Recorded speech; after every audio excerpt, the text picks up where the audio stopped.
আজকে আলিয়ারা সম্পর্ক হিসাবে আমাকে কিছু বলতে হবে। এখানে খুব কঠিন কাজ, দীর্ঘ ৩৫ বছর সম্পর্ক আমাদের।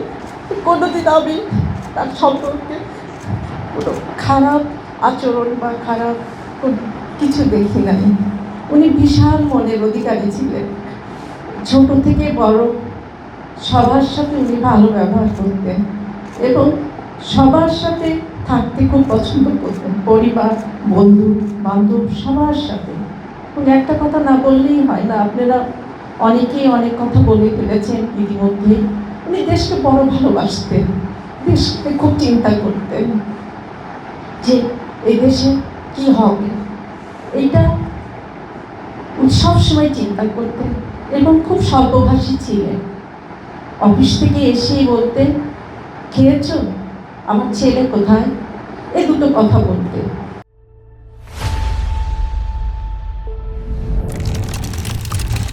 তারপরে উনি কাজে ব্যস্ত হয়ে যেতেন, খুব একটা কথা বলতেন না।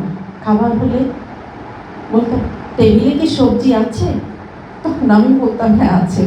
সবজি খেতে খুব পছন্দ করতেন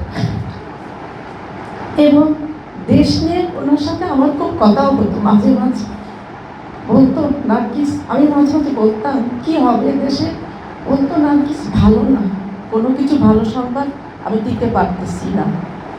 এইটা তার কথা ছিল।